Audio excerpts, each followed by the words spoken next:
Un jour, en décembre dernier, après une réunion, ma dirigeante m'a informé que Shenlin avait été démise.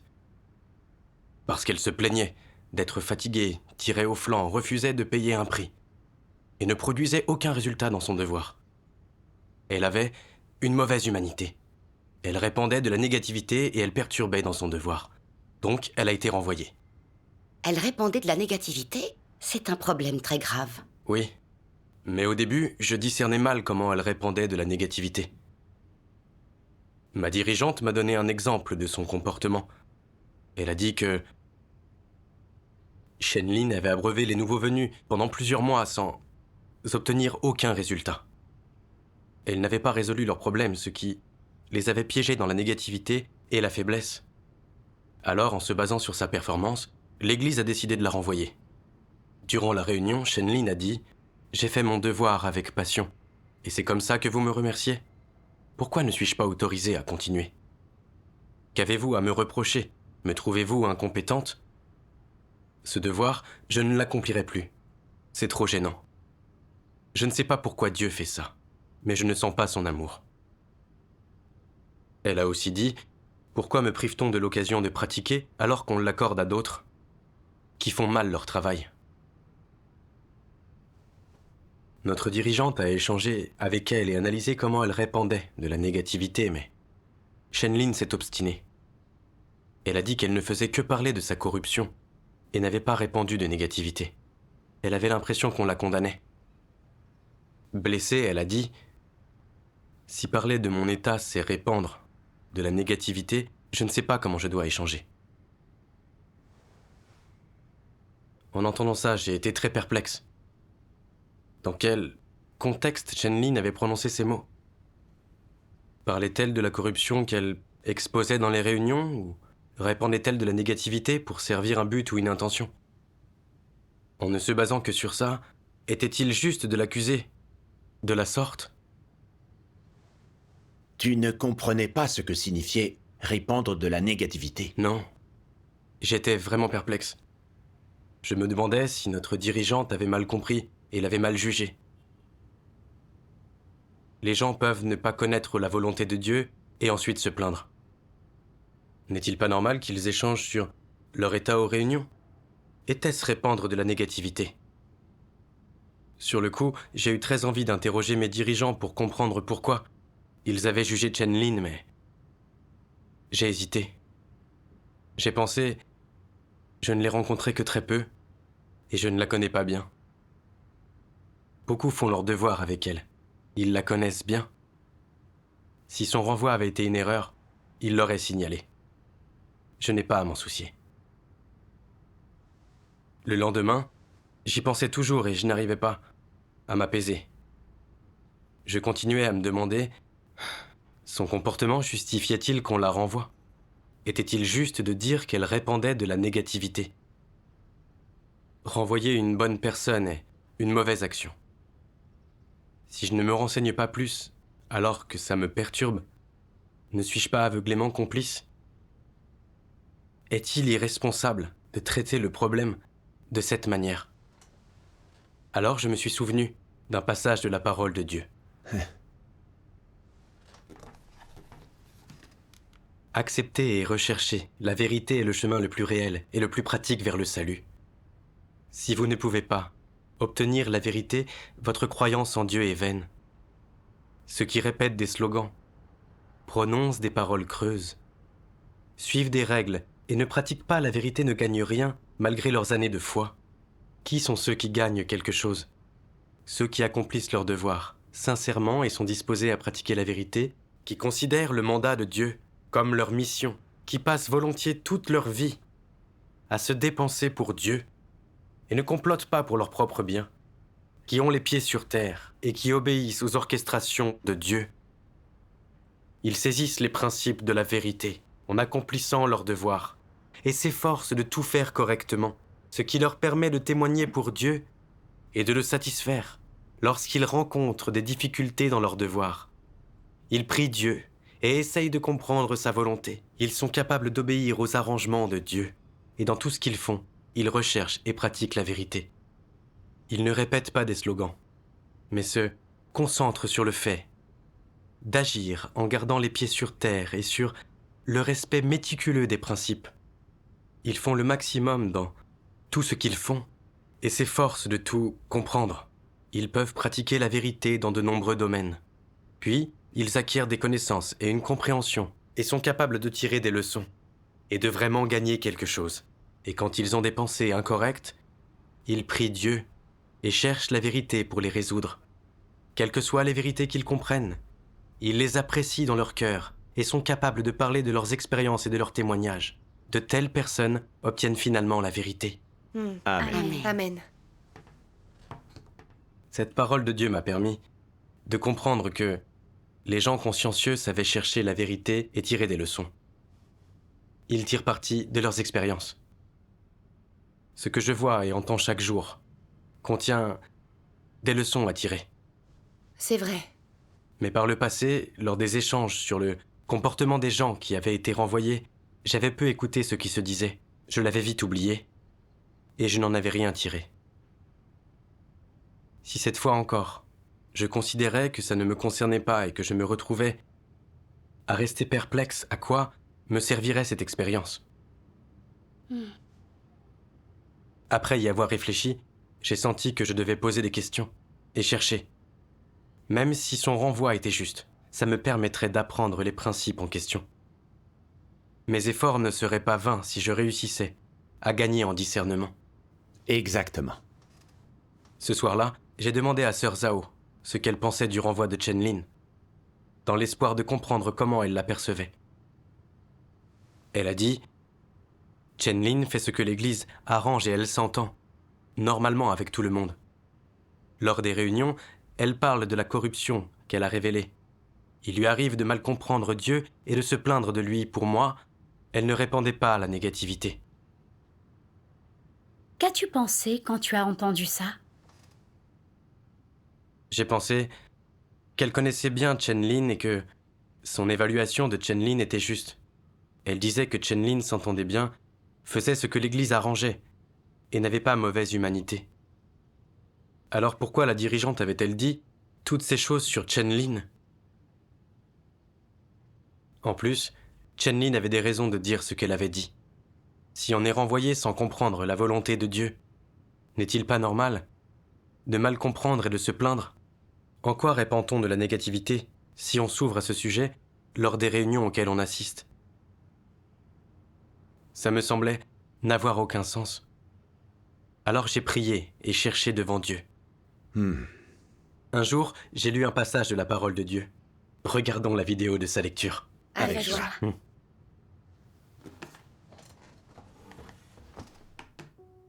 Dieu Tout-Puissant dit : voyons d'abord comment on doit comprendre et identifier le fait d'exsuder la négativité. Comment la négativité des gens doit être distinguée. Quelles remarques et manifestations en eux exsudent la négativité. Avant tout, la négativité que les gens exsudent n'est pas positive. C'est quelque chose de défavorable, qui contredit la vérité. C'est quelque chose qui est produit par leur tempérament corrompu. Avoir un tempérament corrompu mène à des difficultés dans la pratique de la vérité et l'obéissance à Dieu. Et à cause de ces difficultés, des pensées négatives et d'autres choses négatives sont révélées en eux. Ces choses sont produites dans le contexte de leur tentative de pratique de la vérité. Il s'agit là de pensées et de points de vue qui affectent et entravent les gens quand ils essaient de pratiquer la vérité. Et ce sont des choses complètement négatives. Même quand ces pensées négatives semblent raisonnables et en accord avec les notions de l'homme, elles n'émanent pas de la compréhension des paroles de Dieu, et elles découlent encore moins de l'expérience et de la connaissance des paroles de Dieu.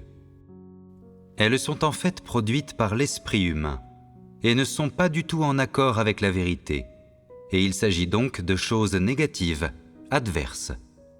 L'intention des gens qui exsudent la négativité est de trouver de nombreuses raisons objectives expliquant leur incapacité à pratiquer la vérité, afin de gagner la compassion et la compréhension des autres. À des degrés divers, ce comportement influence et attaque les gens qui prennent l'initiative de pratiquer la vérité, et il peut même empêcher beaucoup de gens de pratiquer la vérité. Ces conséquences et effets défavorables font que ces choses négatives méritent encore plus d'être définies comme adverses, résistantes à Dieu, et totalement hostiles à la vérité. Certaines personnes sont aveugles face à l'essence de la négativité, et elles pensent qu'il est normal d'être fréquemment négatif, que cela n'affecte pas beaucoup leur poursuite de la vérité. C'est faux. En fait, cela a un effet vraiment important. Et si la négativité devient trop lourde à supporter, elle peut facilement devenir de la trahison. Cette conséquence terrible n'est due à rien d'autre qu'à la négativité. Alors, comment doit-on identifier et comprendre l'émission de négativité? En termes simples, exsuder la négativité, c'est tromper les gens et les empêcher de pratiquer la vérité. C'est utiliser des tactiques douces, des méthodes en apparence normales pour tromper les gens et les faire trébucher. Cela leur est-il préjudiciable? En fait, cela leur est profondément préjudiciable. Par conséquent, exsuder la négativité est quelque chose de défavorable qui est condamné par Dieu.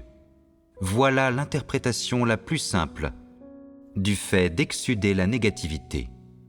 Alors, quel est exactement l'élément négatif quand on exsude la négativité? Quelles choses sont négatives et susceptibles d'avoir un impact défavorable sur les gens, de provoquer des perturbations et de nuire? Qu'englobe la négativité? Si les gens ont une compréhension pure des paroles de Dieu, les mots qu'ils échangent renfermeront-ils de la négativité? Si les gens ont une attitude de véritable obéissance vis-à-vis des circonstances définies pour eux par Dieu, alors leur connaissance de ces circonstances renfermera-t-elle la moindre négativité? Quand ils partagent avec tout le monde les expériences qu'ils ont faites et ce qu'ils savent, cela renferme-t-il la moindre négativité? Certainement pas. Amen. Grâce à cette parole de Dieu, j'ai compris que quand les gens ne pouvaient pas accepter l'œuvre de Dieu ou les environnements qui l'arrangeaient, n'avaient pas une attitude d'obéissance, devenaient insatisfaits, se plaignaient, et même lui résistaient ou protestaient contre lui, ils étaient dans des états négatifs. Si les gens qui vivent dans ces états négatifs, au lieu de chercher la vérité et d'analyser leur point de vue erroné, expriment l'insatisfaction que leur inspire l'œuvre de la maison de Dieu, répandent des plaintes au sujet de Dieu, alors ils répandent de la négativité. Oui. En méditant les paroles de Dieu, j'ai compris que Chen-Lin n'avait pas été efficace. Son renvoi aurait été considéré comme une manifestation de la justice de Dieu par toute personne raisonnable. Une telle personne aurait réfléchi sur elle-même, se serait demandé pourquoi elle avait été inefficace, quel était le problème et la raison de son échec. Quelqu'un qui cherche sincèrement la vérité réfléchirait soigneusement sur ces questions.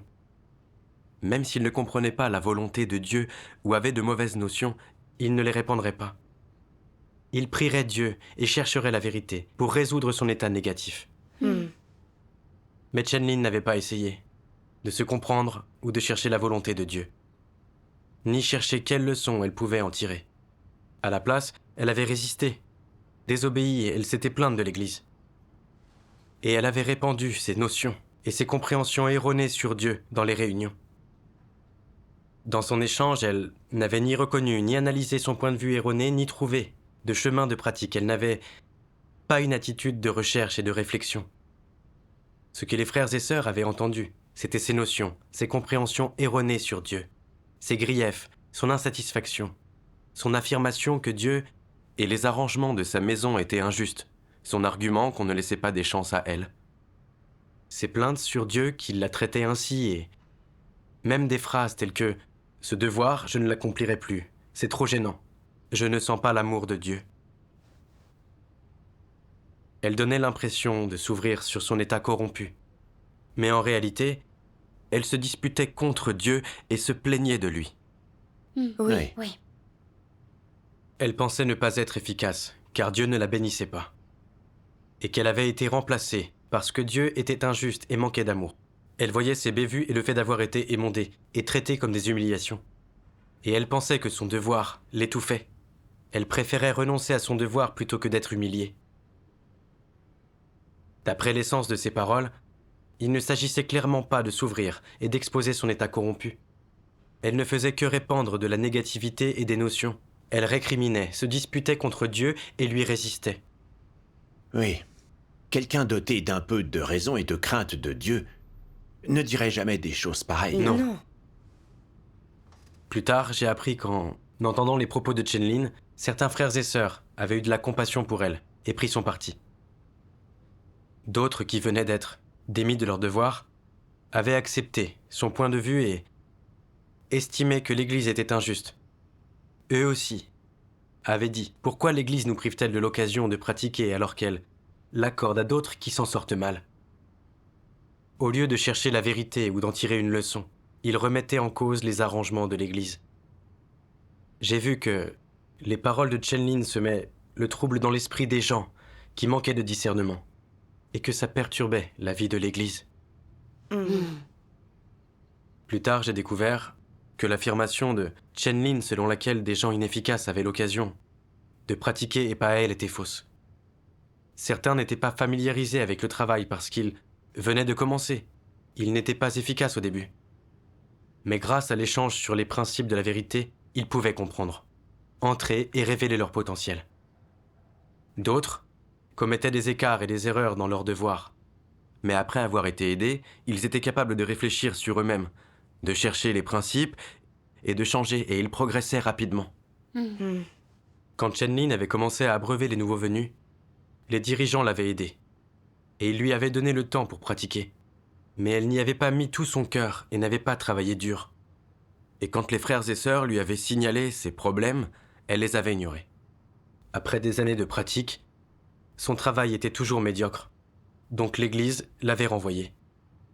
Mais elle n'avait jamais réfléchi sur elle-même ni essayé de comprendre son échec et elle n'avait pas l'impression d'avoir une dette envers Dieu. Au lieu de ça, elle disait que l'Église ne lui avait pas donné sa chance, que Dieu était injuste. Et elle déformait les faits de manière déraisonnable pour qu'ils appuient son récit. C'est vrai. Quand je l'ai compris, j'ai songé à mon manque de discernement antérieur. Je n'avais pas vu le problème évident que posait Chen-Lin en répandant de la négativité et des notions. J'avais pensé que l'Église avait commis une erreur et j'avais voulu la corriger. J'étais vraiment ignorant et aveugle. Plus tard, j'ai songé à un passage de la parole de Dieu. Regardons la vidéo de sa lecture. Avec joie.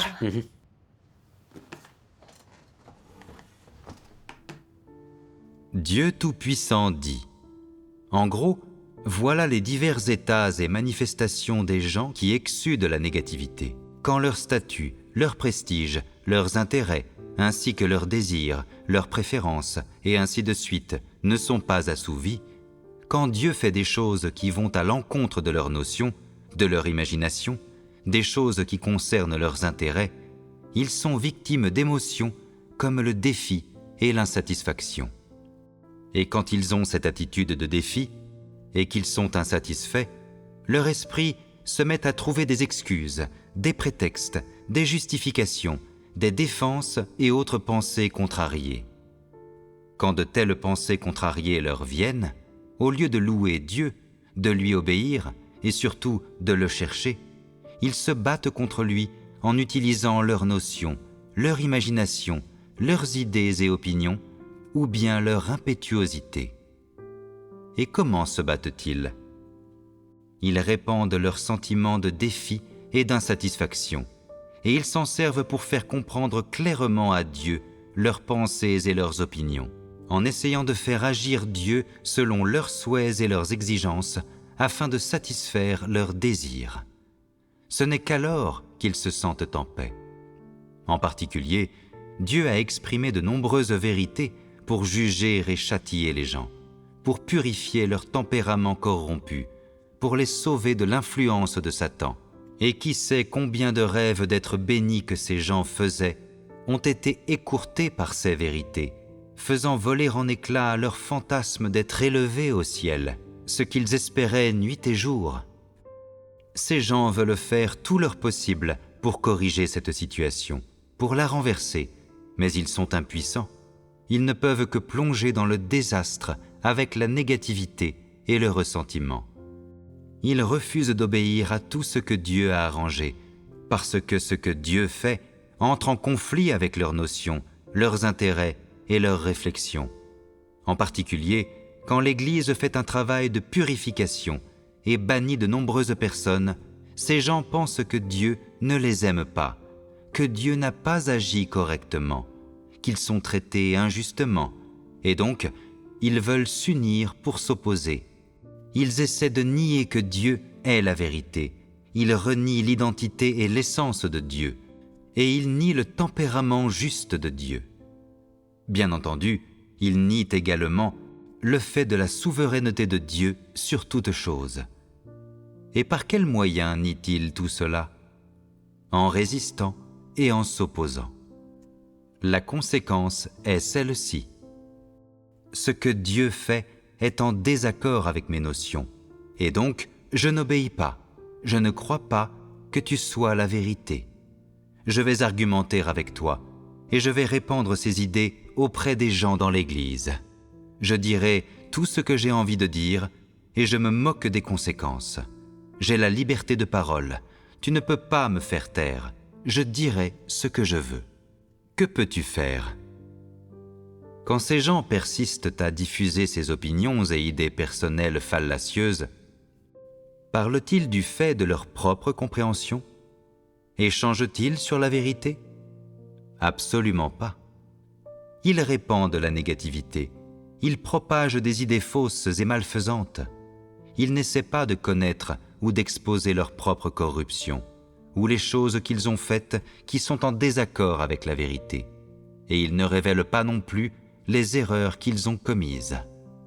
À la place, ils font tout leur possible pour rationaliser et justifier leurs erreurs, afin de prouver qu'ils ont raison, et en même temps, ils portent aussi des jugements ridicules, et ils diffusent des idées et des perspectives défavorables et fallacieuses, ainsi que des paroles déformées et malfaisantes. L'effet sur les élus de Dieu et sur l'Église est la perturbation et l'aveuglement. Cela peut même plonger certaines personnes dans un état de négativité et de confusion. Il s'agit là de tous les effets défavorables produits par les gens qui exsudent la négativité. Amen. Amen. Amen. Grâce à ce que révèle cette parole de Dieu, j'ai appris que ceux qui répandent de la négativité n'obéissent pas à Dieu quand ils rencontrent un problème. C'est vrai. Ils n'acceptent pas les choses de Dieu et ont des points de vue d'incroyants. Ce sont essentiellement des non-croyants. Au lieu de chercher la vérité quand il leur arrive des choses, ils se fient à leurs croyances. Et quand des situations sont contraires à ce qu'ils souhaitent, ils se plaignent de Dieu et lui résistent, à coup sûr, jugent arbitrairement, répandent des notions et disent ce qu'ils veulent, sans aucune vénération pour Dieu dans leur cœur. Oui. Je n'avais pas vu l'essence du comportement de Chen Lin car je ne comprenais pas ce qu'était répandre de la négativité. Alors j'avais cru qu'elle s'ouvrait sur sa corruption en tenant des propos négatifs à la réunion. Il me semblait normal d'être négatif et faible et d'avoir des notions sur Dieu dans ces moments. Quand Chen Lin avait révélé les notions de son cœur en parlant de son état, j'avais trouvé ça normal.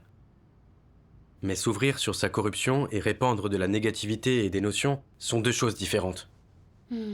Quand les choses vont à l'encontre de nos désirs, on peut avoir des notions sur Dieu.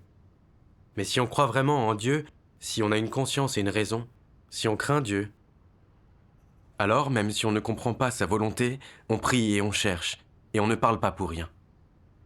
On peut recevoir de Dieu, tirer des leçons, et chercher la vérité pour résoudre nos notions.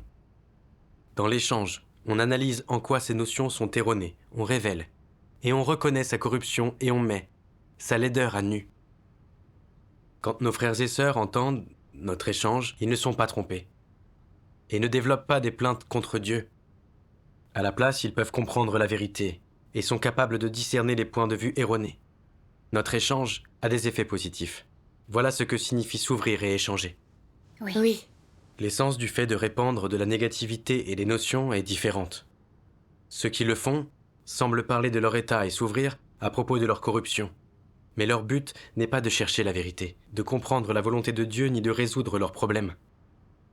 Ils le font pour évacuer leurs émotions négatives et leur insatisfaction, pour se plaindre de leur environnement, dire qu'on leur rend la vie dure ou même répandre des notions et des compréhensions erronées sur Dieu, ou encore des points de vue absurdes et négatifs. Mais il ne leur arrive jamais de reconnaître leur tempérament corrompu, de réfléchir sur eux-mêmes ni de tirer des leçons. Certaines personnes évitent même de parler de leurs propres problèmes en attribuant toujours leurs échecs à des raisons objectives. Quand les gens entendent de tels échanges, s'ils ne comprennent pas la vérité, ils peuvent facilement être trompés. Éprouver de la compassion pour celui qui parle et prendre son parti contre Dieu, ou mal comprendre Dieu et sa maison et se plaindre d'eux. Tout à fait. Répandre de la négativité et s'ouvrir ont une essence et des effets complètement différents. Oui. En plus, j'avais l'habitude de déterminer si quelqu'un répandait de la négativité et des notions, en me basant sur le contexte et en me demandant si leurs paroles cachaient des intentions. Ça prouve que je ne comprenais pas la vérité. En réalité, pour déterminer si quelqu'un répand de la négativité, la clé n'est pas son but, ni le contexte dans lequel il parle, mais l'essence et les conséquences de ce qu'il dit. C'est vrai.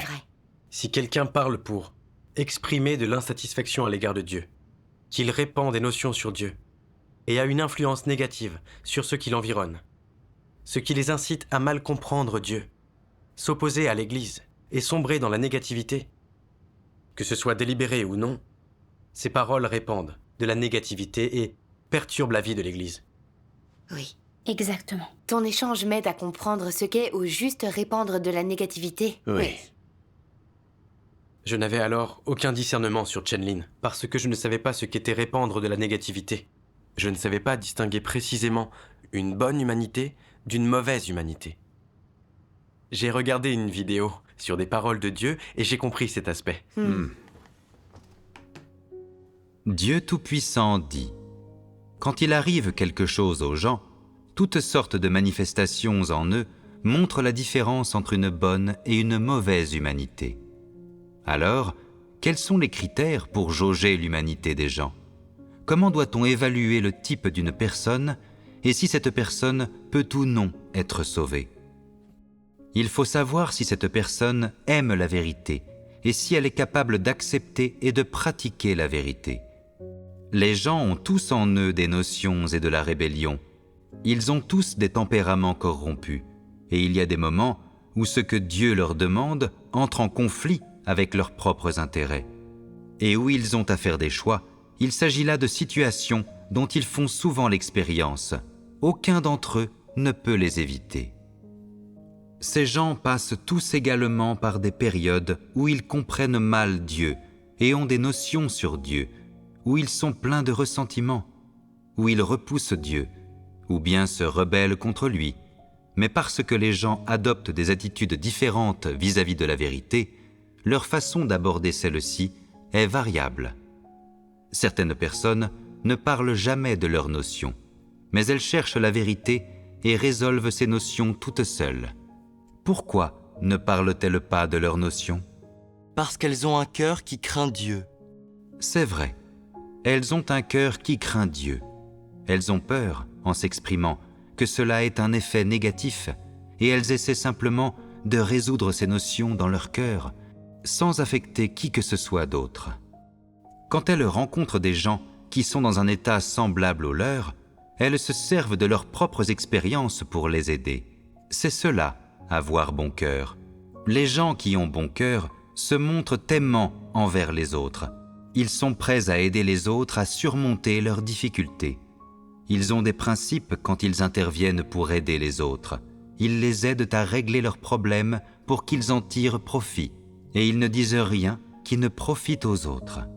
Il s'agit là d'amour.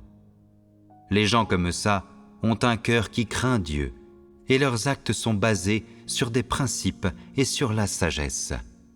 Voilà les critères pour jauger si l'humanité des gens est bonne ou mauvaise. Les gens qui ont bon cœur savent que ce qui est négatif ne profite à personne, et que ces choses négatives affectent les autres s'ils en parlent haut et fort. Alors, ils choisissent de prier Dieu dans leur cœur et de chercher la vérité pour parvenir à une solution. Quelle que soit leur notion, ils sont capables de les aborder et de s'en occuper avec un cœur d'obéissance à Dieu, puis de parvenir à une compréhension de la vérité, et ils sont capables d'obéir entièrement à Dieu. Ainsi, ils ont de moins en moins de notions, mais certaines personnes n'ont aucun bon sens. Quand elles ont des notions, elles aiment échanger à leur sujet avec tout un chacun. Mais cela ne résout pas le problème et amène les autres à avoir des notions. Alors, est-ce que cela ne nuit pas aux autres? Certaines personnes ne disent pas aux frères et sœurs qu'elles ont des notions, car elles ont peur que les frères et sœurs voient ces notions pour ce qu'elles sont vraiment et qu'ils les utilisent contre elles. Mais chez elles parlent sans scrupule. Elles disent tout ce qu'elles ont envie de dire et traitent les incroyants dans leur famille comme s'il s'agissait de frères et sœurs. Elles ne réfléchissent pas du tout aux conséquences quand elles agissent ainsi. Est-ce là agir selon le principe? À titre d'exemple, parmi leurs parents, certains croient peut-être en Dieu et d'autres pas, ou bien certains croient à moitié et sont à moitié sceptiques. Quand elles ont des notions, elles les répandent chez les membres de leur famille, avec pour résultat que tous ces gens sont démoralisés à cause d'elles et qu'ils se mettent à avoir des notions et des incompréhensions au sujet de Dieu. Les notions et les incompréhensions sont fondamentalement nuisibles, et quand elles se répandent, les gens qui ne les voient pas pour ce qu'elles sont vraiment peuvent en pâtir. Les gens confus en particulier sont susceptibles de devenir encore plus confus après les avoir entendus. Seuls ceux qui comprennent la vérité et qui sont capables de les identifier peuvent rejeter ces choses contraires, ces choses qui sont des notions, de la négativité et des incompréhensions, et être protégés par Dieu. La plupart des gens n'ont pas une telle stature.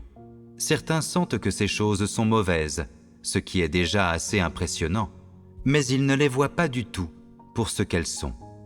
Par conséquent, face à ceux qui répandent souvent des notions et de la négativité, la plupart des gens sont perturbés par ces choses négatives et ils deviennent faibles et négatifs. C'est une certitude. Ces choses négatives et contraires ont un pouvoir énorme pour ce qui est d'embrouiller les nouveaux croyants et de leur nuire. Elles ont peu d'effet sur ceux qui ont déjà des bases. Au bout d'un moment, ces gens-là sont capables de comprendre la vérité et de se reprendre en main. Mais quand des nouveaux croyants qui manquent de base entendent ces choses négatives, ils peuvent facilement devenir négatifs et faibles. Ceux qui n'aiment pas la vérité peuvent même battre en retraite et cesser de croire en Dieu. Ces scélérats peuvent même répandre des notions et perturber le travail de la maison de Dieu. Quelle sorte de gens sont ceux qui répandent de la négativité et des notions sans scrupules? Ce sont tous des scélérats, ce sont tous des démons, et ils seront tous exposés et bannis. Amen. Amen. Amen. Grâce à cette parole de Dieu, j'ai compris que la bonne humanité de quelqu'un n'est pas basée sur ses rapports avec les autres. L'enthousiasme qu'il manifeste, ses bonnes actions ou l'approbation qu'il obtient. Ce qui compte, c'est la manière dont il traite Dieu et la vérité, son attitude envers son devoir. Et le fait qu'il aime et accepte la vérité ou non. Oui. Chen Lin a été renvoyée, mais confrontée à un tel revers, elle n'a pas cherché la vérité et elle ne craignait pas Dieu. Elle a répandu des notions et de la négativité, ce qui a incité des gens à se plaindre de l'Église, comme elle le faisait. Elle n'a pas non plus accepté son exposition, et elle a essayé de se justifier. Ce comportement prouvait qu'elle n'acceptait pas la vérité et avait une mauvaise humanité. C'est vrai.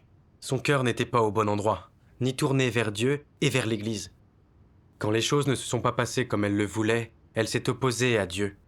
Ça révèle sa nature malveillante, son manque de raison et le manque de crainte de Dieu dans son cœur. C'est vrai.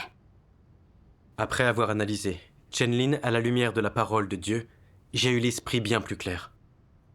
Et j'ai pu voir Chen-Lin exactement telle qu'elle était. C'était une non-croyante, avec une nature qui détestait la vérité. Dès que l'œuvre de Dieu allait à son encontre, elle blâmait Dieu, le haïssait et disait du mal de lui. J'ai compris que l'Église l'avait bien géré, en accord avec les principes, justement et équitablement. Oui. Oui. Pour évaluer l'humanité de quelqu'un, il faut se baser sur son attitude envers la vérité. Il faut voir les choses comme ça. Oui. C'est vrai. Chen-Lin avait dit qu'elle ne comprenait plus comment échanger si parler de son état répandait de la négativité. J'ai vu qu'elle n'acceptait pas du tout la vérité. Elle répandait de la négativité. Les autres l'ont discerné et ont essayé de l'en empêcher. En plus de ne pas réfléchir sur elle-même, elle a dit qu'elle ne savait pas échanger. Ce qu'elle entendait par là, c'était que les autres l'étouffaient et que finalement, elle n'oserait plus jamais s'ouvrir. Elle accusait les autres pour réussir, à détourner l'attention de ses problèmes. Elle ripostait en inventant des accusations. Tout à fait. Oui. Elle a perturbé ceux qui l'ont écoutée et ne savait pas discerner ses paroles. Dans cette situation, les gens ne savent plus comment pratiquer. C'est vrai. Pour éviter de répandre de la négativité, comment devrons-nous nous ouvrir et échanger? J'ai cherché un chemin de pratique dans ce domaine. Et j'ai lu ce passage de la parole de Dieu. Quand les gens ont une nature satanique et vivent selon elle, il leur est difficile d'éviter d'avoir un état négatif. Une telle négativité survient souvent quand ils ne comprennent pas la vérité. Tout le monde est négatif par moments. Certains sont négatifs la plupart du temps, d'autres le sont plus rarement. Certains sont négatifs pendant de longues périodes, d'autres brièvement. Leurs statures sont différentes, donc leurs états négatifs le sont également. Comment peut-on résoudre le problème de la négativité fréquente? Ceux qui ne savent pas comment chercher la vérité ne seront pas capables de rester fermes s'ils ne savent pas comment manger et boire les paroles de Dieu. Et s'ils ne savent pas comment prier Dieu, alors ils sont en grande difficulté. Ils ne peuvent se fier qu'au soutien des frères et sœurs. Et si personne ne peut les aider, ou s'ils n'acceptent pas cette aide, alors il est probable qu'ils deviennent très négatifs et cessent de croire. On voit qu'il est aussi très dangereux d'avoir toujours des notions, d'être constamment négatif. Ils refusent d'accepter la vérité, quelle que soit la façon dont on échange sur elle avec eux. Et ils pensent que leurs notions et leur imagination sont bonnes. Ces gens sont vraiment problématiques. Mais quelle que soit la mesure de ta négativité, dans ton cœur, tu dois comprendre que parce que tu as des notions, ça ne veut pas dire qu'elles sont conformes à la vérité. Voilà un problème concernant ta compréhension. Si tu avais un peu de bon sens, alors tu ne répandrais pas des notions. C'est la moindre des choses que les gens doivent respecter. Si tu as la moindre crainte de Dieu et que tu peux reconnaître que tu es un disciple de Dieu, alors tu dois chercher la vérité, résoudre tes propres notions, être capable d'obéir à la vérité et ne pas perturber du tout. Si tu comprends mal Dieu, si tu es très négatif et si tu te plains toujours de Dieu, que dois-tu faire dans ces situations? Il est facile de régler ce problème. Trouve des personnes qui comprennent la vérité. Échange avec eux et parle-leur. Il est encore plus important de venir devant Dieu, de le prier sincèrement et d'échanger avec lui sur toute cette négativité, cette faiblesse. Et ces choses que tu ne comprends pas et qui sont insurmontables, ne les cache pas. S'il y a des choses indicibles que tu ne peux dire à personne d'autre, il est encore plus nécessaire de venir devant Dieu et de prier. Amen. Amen. Amen. Grâce à cette parole de Dieu, j'ai compris que les gens peuvent exposer de la corruption ou avoir des récriminations contre Dieu quand une situation leur déplaît. Quand on est dans ces états négatifs, on doit craindre Dieu, apprendre à tenir sa langue, ne pas répandre partout ce qu'on ignore ou ne comprend pas, et ne pas perturber les autres. C'est le strict minimum. Oui. En même temps, on doit se présenter devant Dieu et prier, chercher la vérité pour résoudre les problèmes, et sortir de la négativité au plus vite. Si on ne peut le faire seul, on doit échanger avec les dirigeants ou avec quelqu'un qui comprend la vérité. C'est chercher normalement la vérité pour résoudre des problèmes et ne pas répandre de négativité. Oui. Mais on doit chercher avec la bonne personne. Certains nouveaux croyants ne comprennent pas la vérité ou ont une stature trop petite. En plus de ne pas nous aider, nous ouvrir et échanger avec eux peut leur donner des notions et de mauvaises compréhensions. Échanger de cette manière n'édifie pas les gens et peut les faire trébucher. C'est Oui. vrai. Quelle que soit notre négativité ou nos notions erronées, on doit tous se présenter devant Dieu pour prier et chercher. Chercher la vérité dans sa parole et l'éclairage du Saint-Esprit. Quand on a compris la vérité et résolu nos notions erronées, on peut partager notre expérience. C'est vrai. On peut échanger sur la manière dont on a cherché la vérité, reconnu ses points de vue erronés, compris la volonté de Dieu et résolu nos notions sur Dieu.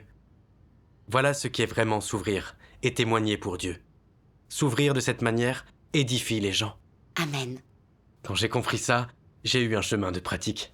Dieu soit loué. Dieu soit loué. Cette expérience m'a enseigné la différence entre répandre de la négativité et s'ouvrir aux autres et entre une bonne et une mauvaise humanité, ainsi que du discernement sur les non-croyants cachés dans l'Église. Ça a été très bénéfique. Dieu soit loué. Dieu soit loué. Ton échange m'a aidé à comprendre. Oui, je Oui. comprends aussi.